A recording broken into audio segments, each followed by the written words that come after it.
Bongkar-bongkaran, lagi-lagi gelar pahlawan bikin Megawati ngamuk. Baru juga nama Soeharto diusulkan menjadi pahlawan nasional.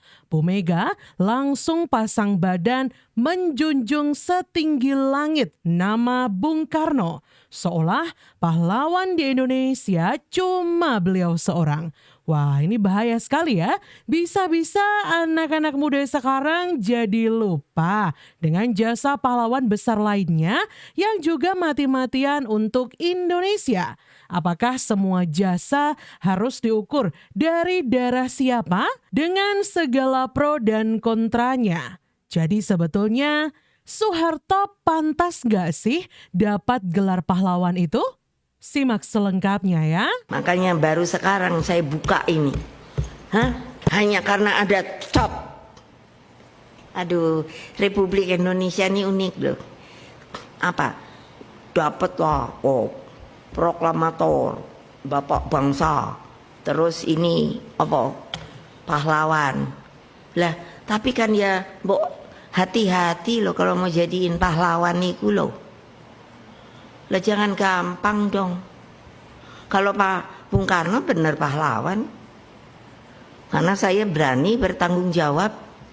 Dia nggak ditahan, dia diisolasi aja. Saya nanya, ini sebetulnya apa? Kalau tahanan mana kertasnya?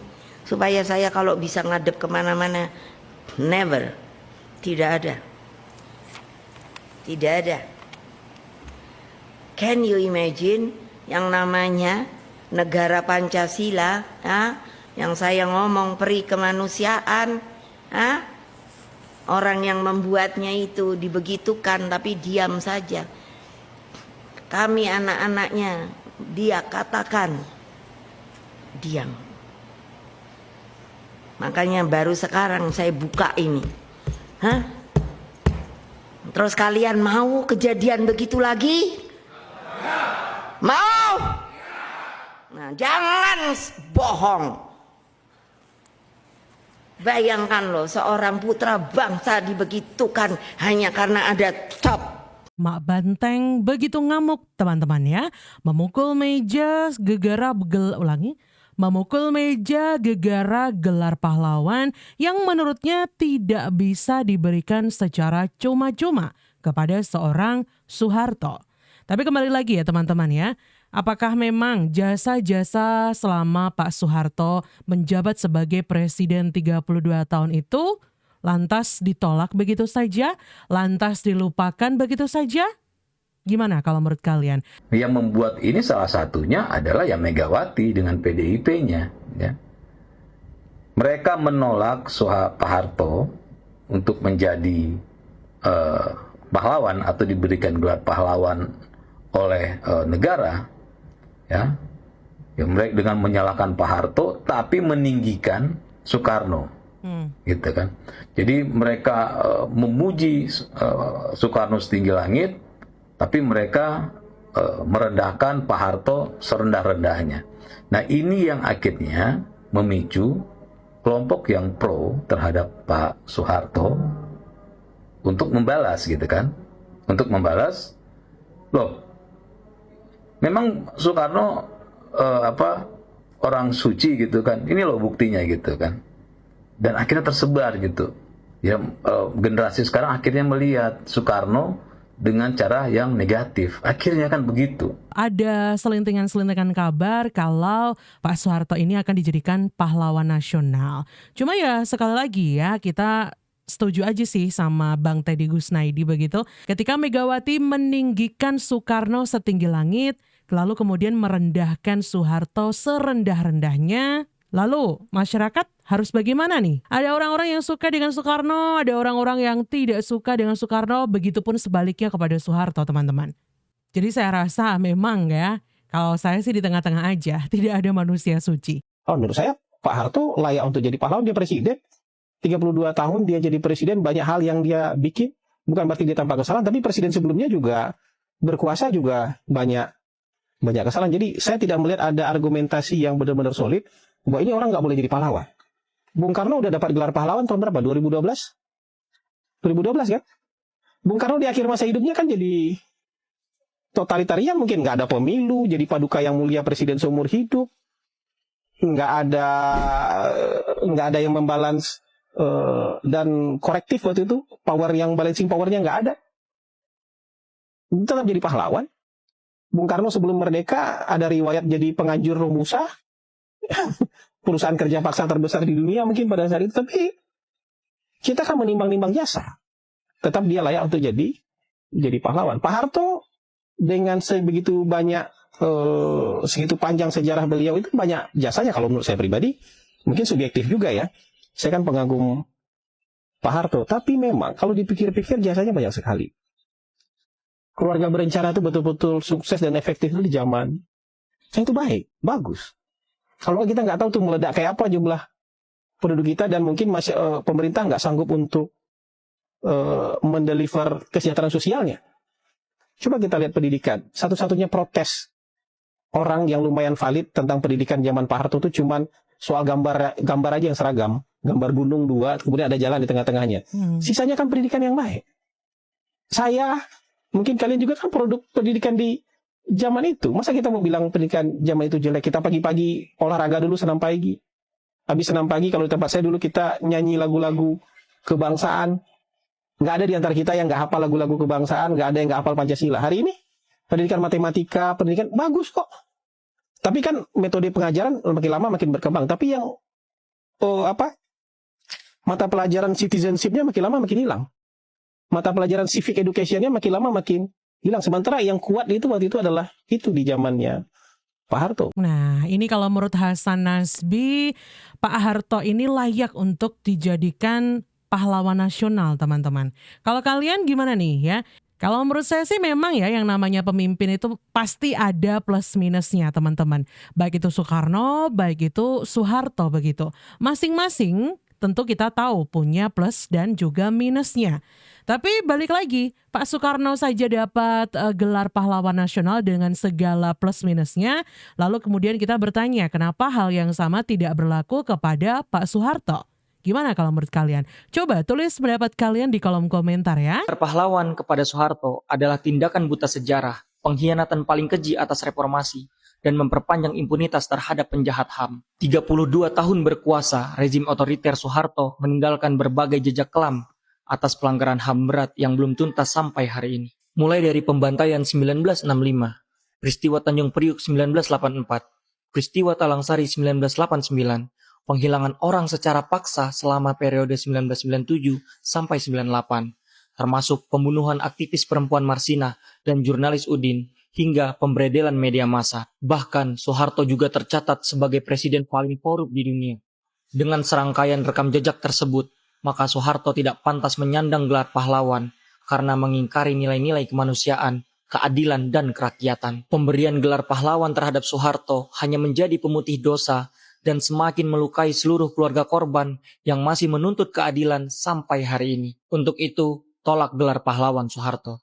Di sisi lain, ternyata ada juga netizen yang merasa kalau gelar pahlawan yang diberikan untuk Pak Soeharto itu tidak layak ya, karena rekam jejak beliau yang sudah disebutkan tadi. Ini memang isu yang sangat sensitif begitu teman-teman ya, apalagi memang beliau ini ya, yaitu Pak Soeharto, berkuasa di Indonesia selama 32 tahun. Sepak terjang beliau juga banyak tercatat di sejarah, ada yang plus, ada juga yang minusnya. Beberapa catatan kelam di kepemimpinan Bapak Soekarno. Yang pertama, memenjarakan Buya Hamka tanpa diadili karena berseberangan dengan pemerintah dan dianggap ingin menggulingkan Soekarno. Yang kedua, memenjarakan Sultan Syahrir. Hal tersebut karena keterkaitannya dalam kasus PRRI dan dijebloskan ke penjara tanpa diadili dan meninggal dalam pengasingan. Yang ketiga, memenjarakan Muchtar Lubis. Jurnalis kemerdekaan ini dijebloskan ke penjara tanpa diadili karena terlalu kritis pada pemerintah Bung Karno saat itu. Yang keempat, ingkar janji pada rakyat Aceh berupa mengizinkan Aceh menerapkan syariat Islam. Kemudian terjadilah pemberontakan DITII di Aceh. Dan yang terakhir, Bung Karno pernah menjadi mandor Romusa saat Jepang berkuasa. Ia terjebak dalam tugas Jepang untuk merayu rakyat Indonesia ikut kerja paksa. Ternyata seperti sudah saya sebutkan tadi, ada juga rekam jejak yang agak minus juga di dalam